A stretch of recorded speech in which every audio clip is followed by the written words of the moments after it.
Did you know that the simple act of standing up from your chair right now could predict whether you'll be alive and healthy 5 years from now?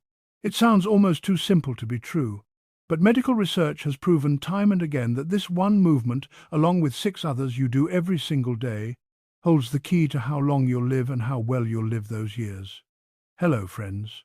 Today we're going to talk about something that affects every single one of us, especially those of us who've crossed that magical milestone of 65 years young. We're going to explore 7 simple movements that doctors and researchers have identified as powerful predictors of longevity. These aren't fancy exercises that require expensive gym memberships or complicated equipment. These are everyday actions, things you might do a dozen times a day without even thinking about them. But here's what makes this so important. If you're struggling with even one of these movements, your body is sending you a warning signal that shouldn't be ignored. The fascinating and somewhat sobering truth is that losing the ability to perform these movements significantly increases your risk of falls, hospitalizations, and yes, early death within the next 5 years. But before you feel discouraged, let me share the truly empowering part of this story. This decline isn't inevitable. It's not something you just have to accept because of your age. With awareness, consistent effort, and the right guidance, you can regain lost abilities and dramatically improve your quality of life. I've seen it happen countless times, and I'm going to share some of those inspiring stories with you today. So let's dive into these 7 life-predicting movements, understand why they matter so much, and more importantly, learn what you can do about them starting today. The first movement is one you probably did just a few minutes ago without thinking twice about it. Rising from a chair without using your hands. Go ahead and try it right now if you feel comfortable doing so. Sit back in your chair, cross your arms over your chest so you can't use them for support, and stand up using only your leg muscles. Can you do it smoothly? Does it feel easy? Or do you struggle and maybe even feel a bit unsteady? This simple action is surprisingly revealing. When you rise from a chair without hand support, you're demonstrating leg strength, particularly in your quadriceps and glutes. You're showing core stability as your abdominal and back muscles keep you balanced. You're proving your sense of balance works properly. And you're displaying coordination as all these systems work together seamlessly. Medical studies have shown that people who can't perform this movement have a significantly higher risk of falls and disability. One study following older adults over 5 years found that those who couldn't rise from a chair without hands were almost 4 times more likely to die during that period, compared to those who could do it easily. Think about what this means for daily life. If you can't get up from a chair easily, you're more likely to avoid sitting down in the first place. This leads to less social interaction, less comfort, and ultimately less activity overall. I remember speaking with Margaret, a 72-year-old woman who told me she stopped going to her book club because she was embarrassed about how much she struggled to get up from the low chairs at the library. She would push herself up with both hands, sometimes needing to try twice. It made her feel old and helpless. But then something changed. Her daughter encouraged her to start doing simple leg-strengthening exercises at home. Chair squats, where you sit down and stand up repeatedly with good form. The wall sits to build endurance. Within 3 months, Margaret could stand up smoothly without her hands. She went back to her book club, and more than that, she felt like herself again. That confidence spilled over into every area of her life. The second movement is standing on one leg for 10 seconds. This might sound like a party trick, but it's actually one of the most important balance tests doctors use. Try it now in a safe space where you can grab onto something if needed. Stand on one leg and count to 10. Can you do it without wobbling or grabbing for support? Can you do it with both legs? Balance is a complex orchestra of systems working together. Your inner ear tells you which way is up. Tiny sensors in your joints and muscles send signals about where your body is in space. Your eyes provide visual references. Your brain processes all this information instantaneously and sends commands to hundreds of muscles to keep you upright. When any part of this system weakens, your balance suffers. Research published in the British Journal of Sports Medicine found that inability to stand on one leg for 10 seconds in middle age and older was associated with nearly double the risk of death from any cause within the next decade. Why does balance matter so much? Falls are the leading cause of injury-related death in people over 65. Every year, 1 in 4 older adults experiences a fall. Many of these falls result in hip fractures, head injuries, or a devastating loss of confidence that leads to the fear of falling. This fear becomes its own problem, causing people to move less, which weakens muscles further, which increases fall risk even more. It's a vicious cycle. But here's the good news. Balance can be improved at any age. I know a gentleman named Robert who's 78 years old. 2 years ago, he couldn't stand on one leg for even 3 seconds. His doctor suggested Tai Chi classes at the senior center. Robert was skeptical at first. He'd been an engineer, a practical man who didn't think slow-flowing movements could make a real difference. But he tried it anyway, and the results amazed him. After 6 months of twice-weekly classes, he could easily stand on one leg for 20 seconds. His confidence soared, and he even started taking longer walks with his wife again, something they hadn't done in years because he'd been afraid of tripping. The third movement is climbing a flight of stairs without stopping or holding the railing. Stairs are demanding. They require your heart and lungs to deliver oxygen efficiently to working muscles. They need strong leg muscles to lift your body weight repeatedly against gravity. They demand coordination and balance as you shift weight from one leg to the other on an incline. When you struggle with stairs, it's often your cardiovascular system waving a red flag. Studies have shown that people who can't climb a flight of stairs without stopping have significantly reduced cardiovascular fitness, which correlates strongly with mortality risk. In fact, cardiologists sometimes use stair climbing as a simple test of heart function. If you can't climb stairs without getting extremely winded or needing to stop, your heart might not be pumping efficiently, or your lungs might not be exchanging oxygen properly, or your leg muscles might be too weak to handle the demand. I remember talking to Helen, who's 70 years old. She lived in a 2-story house for 40 years, but about 3 years ago, she started avoiding the upstairs entirely because climbing the stairs left her breathless and exhausted. She actually moved her bedroom downstairs.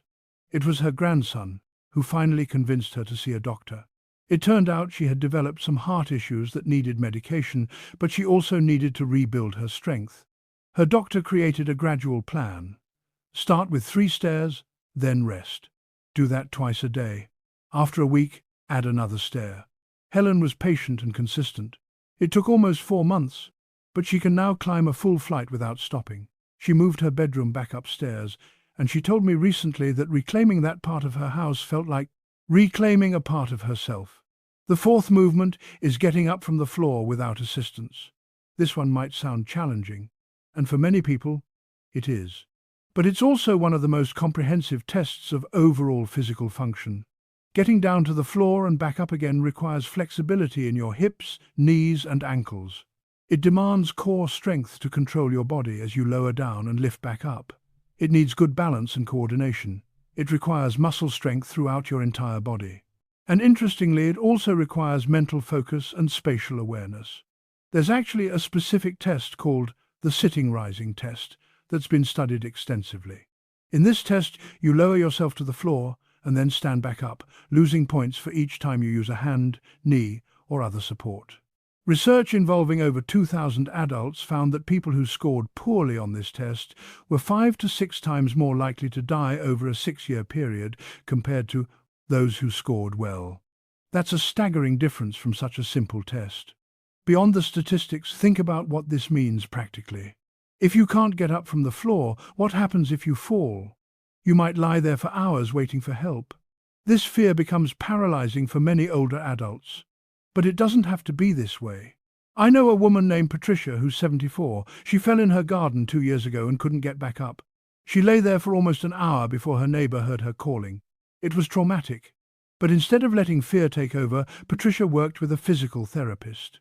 They started with simple movements while lying down, rolling from back to side, getting onto hands and knees, using a chair for support to kneel and then stand.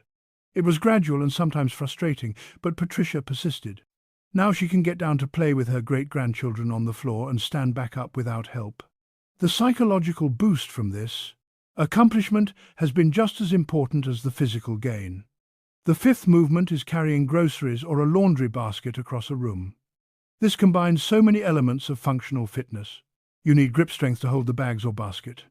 You need upper body and core strength to carry the weight. You need cardiovascular endurance to walk while carrying a load. You need dynamic balance because walking while holding something challenges your stability differently than walking empty-handed.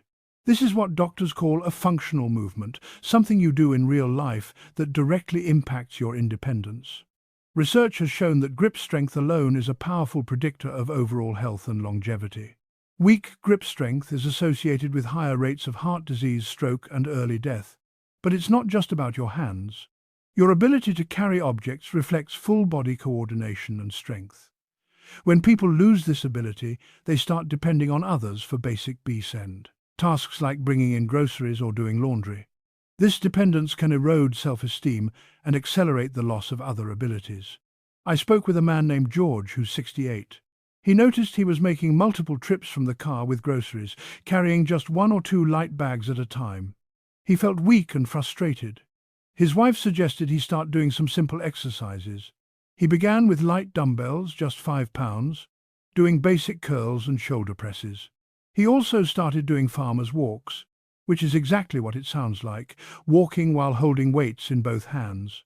Within 2 months, George was carrying full grocery loads again in one trip. Such a simple change, but it made him feel capable and strong again. The 6th movement might surprise you, turning your head fully from side to side. You might think, what does neck rotation have to do with longevity? Actually, quite a lot. Your neck mobility affects your ability to check blind spots when driving, to look around when walking to avoid obstacles, and to engage in conversations without turning your whole body.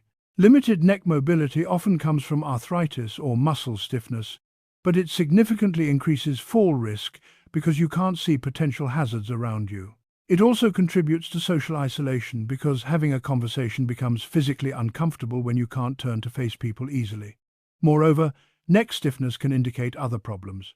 It might reflect poor posture that's putting stress on your spine. It could signal neurological issues if accompanied by other symptoms. And the act of turning your head also tests your balance system because your inner ear sensors need to adjust as your head moves. Studies have found that older adults with limited neck rotation have higher rates of falls and traffic accidents. They also report lower quality of life scores because simple activities become difficult or impossible. I remember meeting Dorothy, who's 76, and had such severe neck stiffness that she could barely turn her head 30 degrees in either direction. She'd stopped driving, which meant she'd lost a huge amount of independence. Her doctor referred her to a physical therapist who specialized in neck and spine issues. They discovered she'd been sleeping with too many pillows, which was cranking her neck forward all night. They also taught her gentle neck stretches and strengthening exercises. It took time and consistency, but after 4 months, Dorothy had regained most of her neck mobility. She passed her driving test, got her license back, and told me that something as simple as being able to turn her head freely again had given her back her life. The 7th and final movement is raising both arms fully overhead comfortably. Reach both arms up right now as if you're trying to touch the ceiling. Can you straighten them completely? Does it feel smooth and painless? This movement tests shoulder, joint health, upper, back flexibility, and even nerve function running from your neck down your arms. When you can't raise your arms overhead, everyday tasks become difficult or impossible. You can't reach high shelves, change light bulbs, or put on certain clothing easily. You might not be able to wash your hair comfortably. Limited shoulder mobility often comes from rotator cuff problems, arthritis, or frozen shoulder syndrome. These conditions are common as we age, but they're not inevitable, and they're often treatable. Research shows that maintaining shoulder mobility is crucial for independence and quality of life. People who lose this ability often need help with basic self-care tasks, which can lead to loss of dignity and increased depression. I know a man named Arthur who's 81 years old. He developed such severe shoulder stiffness that he couldn't lift his arms above chest height. This made getting dressed a daily struggle. His wife had to help him put on shirts, which made him feel helpless. But Arthur was determined. He started working with a physical therapist who used a combination of gentle stretching, strengthening exercises, and manual therapy. Progress was slow, but Arthur kept at it. After nearly 8 months, he could raise his arms overhead again. The day he put on a sweater by himself without any help, he actually cried tears of joy. His wife told me it was like watching him come back to life. Now, here's what ties all 7 of these movements together. They're not just individual tests, they're windows into your overall health. They reveal how well your muscles, nerves, heart, lungs, and brain are all working together. When you struggle with one or more of these movements, your body is telling you something important. But the message isn't one of doom. It's actually a message of opportunity. These are things you can improve. These are abilities you can regain or maintain with proper attention and effort. The key is not to ignore the warning signs. If you notice you're having trouble with any of these movements, don't just accept it as inevitable aging. Talk to your doctor. Consider working with a physical therapist. Start incorporating specific exercises and stretches into your daily routine. The stories I've shared today all have one thing in common: people who took action, who refused to accept decline as inevitable, who worked consistently to regain lost abilities. And in every case, the physical improvements brought psychological and social benefits that were just as important. Remember, the goal isn't to be an athlete. The goal is to maintain the functional abilities that let you live independently, confidently, and safely. These 7 movements represent that functional capacity. They're your early warning system and your roadmap for improvement. Test yourself gently and honestly. If something feels difficult or impossible, that's your starting point, not your end point. With patience, consistency, and proper guidance, you can make remarkable improvements even if you're well into your 70s, 80s, or beyond. So here's what I want you to do today. First, if you feel safe doing so, gently test yourself on these 7 movements. Notice which ones feel easy and which ones feel challenging. Don't push yourself to the point of pain or risk, but do pay attention to what your body is telling you. Second, if you struggle with any of these movements, write it down and make a plan to address it. Talk to your doctor at your next appointment. Look into physical therapy or appropriate exercise classes in your community. Many senior centers offer balance classes, strength training, or flexibility programs specifically designed for older adults. Third, commit to taking action. Change doesn't happen overnight, but it does happen with consistent effort over time. Every person I told you about today had to work for weeks or months to see results, but those results transformed their lives. Your ability to perform these 7 simple movements can literally predict whether you'll be healthy and independent 5 years from now. But more importantly, improving these abilities can change that prediction for the better. You have more control over your aging process than you might think. Take that control. Test these movements, address your weak points, stay consistent with your efforts, and give yourself the gift of a longer, healthier, more independent life.